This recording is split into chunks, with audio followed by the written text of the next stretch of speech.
প্ৰধানমন্ত্ৰী নৰেন্দ্ৰ মোদী এতিয়া কেৱল কংগ্ৰেছ বা ৰাহুল গান্ধীৰে টাৰ্গেট নহয়। আদানী প্ৰসংগত কেৱল ৰাহুল গান্ধীয়ে মোদীক আক্ৰমণ নকৰে। প্ৰধানমন্ত্ৰী মোদী এতিয়া আপোন মানুহৰো টাৰ্গেটত। দেশৰ ৰাজনীতিত এতিয়া RSS মুৰব্বী মোহন ভাগৱত ভাৰ্চেছ মোদী। স্পষ্ট হৈ পৰিছে মোদী ভাগৱতৰ দূৰত্ব। প্ৰধানমন্ত্ৰী মোদীৰ তৃতীয়টো কাৰ্যকালত দেশৰ প্ৰান্তে প্ৰান্তে মূৰ দাঙি উঠিছে মন্দিৰ মছজিদৰ বিবাদে। শেহতীয়াকৈ মন্দিৰ মছজিদক লৈ জ্বলি উঠিছিল উত্তৰ প্ৰদেশৰ চম্বল। জ্ঞানবাবী মছজিদক লৈ তীব্ৰ হৈছে বিবাদ। ধৰ্মীয় স্থানক লৈ এনে বিবাদত এতিয়া অতিষ্ঠ মোহন ভাগৱত। মন্দিৰ মছজিদৰ বিবাদক লৈ ভাগৱতৰ মুকলি অসন্তুষ্টি। ৰাজহুৱা সভাত ভাগৱতে স্পষ্টকৈ ক'লে মন্দিৰ মছজিদৰ নতুন বিবাদেৰে একাংশৰ হিন্দু নেতা হোৱাৰ আকাংক্ষা। हे जीवन जर ही हार्मनी जर जगाला पाहिजे असेल तर आपल्या देशात याचं मॉडेल उभं करायचं म्हणजे ही हार्मनी आपल्या देशात असली पाहिजे।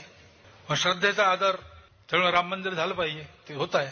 हिंदूंची श्रद्धा असताना हिंदूंना वाटतं, परंतु असं केलं म्हणजे हिंदूमध्ये नेता होता येतं म्हणून किंवा अतिरेकी भूतकाळाच्या ओझ्याच्या परिणामामुळे अतिरेकी तिरस्कार, द्वेष, शत्रुता, संशय याच्या पोटी रोज एक नवीन प्रकरण काढणे हे कसं चालेल? हे नाही चालणार। দৰাচলতে এই বক্তব্যৰে প্ৰধানমন্ত্ৰী মোদীৰ কাৰ্যশৈলীৰ ওপৰত ভাগৱতে অসন্তুষ্টি প্ৰকাশ কৰিলে। মোদীয়ে মন্দিৰ মছজিদৰ বিতৰ্ক নিয়ন্ত্ৰণ কৰিব নোৱাৰাত ক্ষোভিত ভাগৱত। ভাগৱতে লগতে মন্তব্য কৰিছে ভাৰত সমন্বয় ভূমি হৈ থকাৰ দৰকাৰ। ভাৰতত সকলো ধৰ্মাৱলম্বী সৌহাৰ্দ্যৰে থকাৰ প্ৰয়োজন। কিন্তু মোদীৰ শাসনত হিন্দু মুছলমানৰ বিভাজন অধিক হোৱাত ব্যৰ্থিত মোহন ভাগৱত।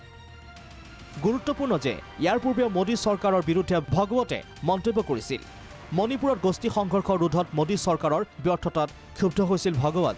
ৰাজহুৱা সভাত RSSৰ মুৰব্বীগৰাকীয়ে প্ৰশ্ন কৰিছিল কিয় মণিপুৰ এবছৰ ধৰি জ্বলি আছে।